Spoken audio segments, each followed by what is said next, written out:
Silence. Moteur.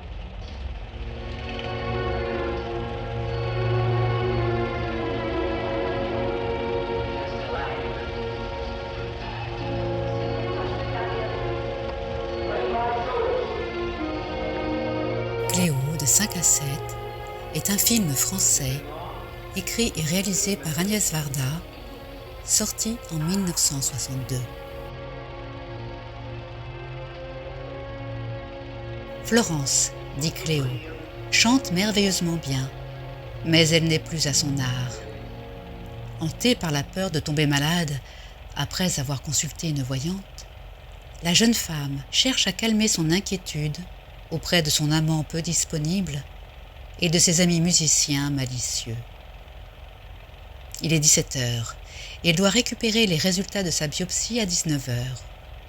Ce sont 2 heures qui vont s'écouler comme une éternité mélancolique.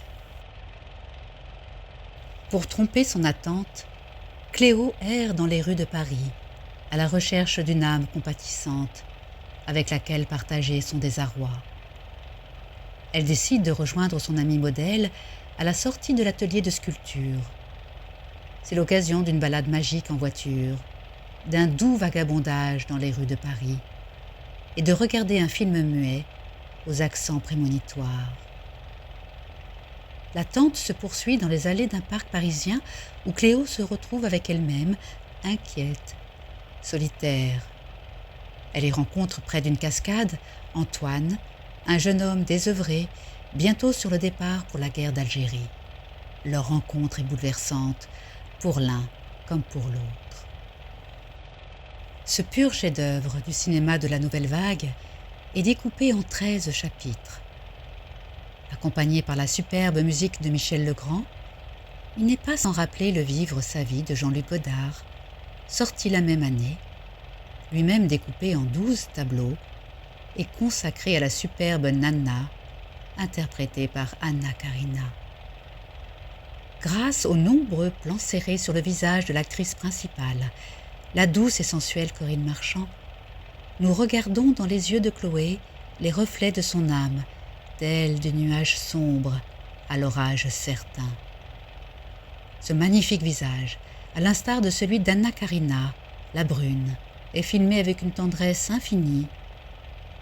Cléo la blonde a beau être une femme un peu capricieuse et un brin narcissique, nous lui pardonnons ses petits défauts, car nous aimons sa beauté, sa grâce et sa fraîcheur.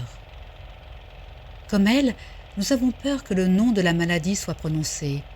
Comme elle, nous refusons que la mort enlaidisse sa beauté.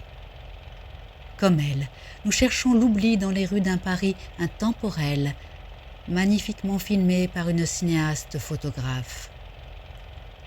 Agnès Varda n'a pas son pareil pour filmer à leur insu les badauds qui s'attardent devant des spectacles de rue, nous offrant ainsi un véritable témoignage, quasi documentaire, sur le Paris du début des années 60.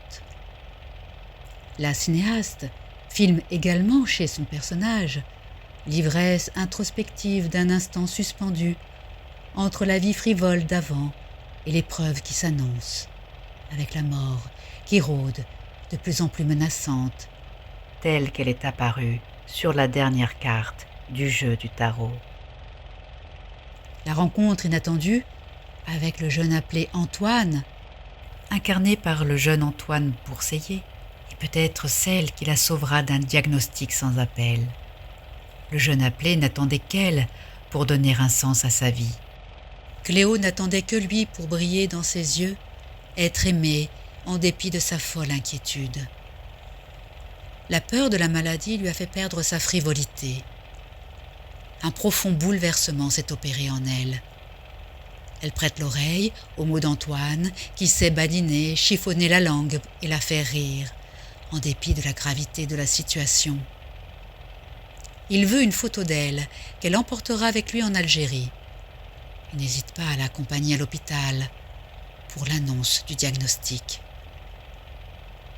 Mais désormais, Cléo s'en moque. Elle n'est plus seule.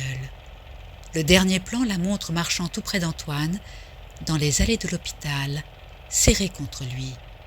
Unis dans l'espoir de la passion, et dans l'adversité contre la mort, le visage confiant, grave, silencieux, dans ce seul moment de vérité.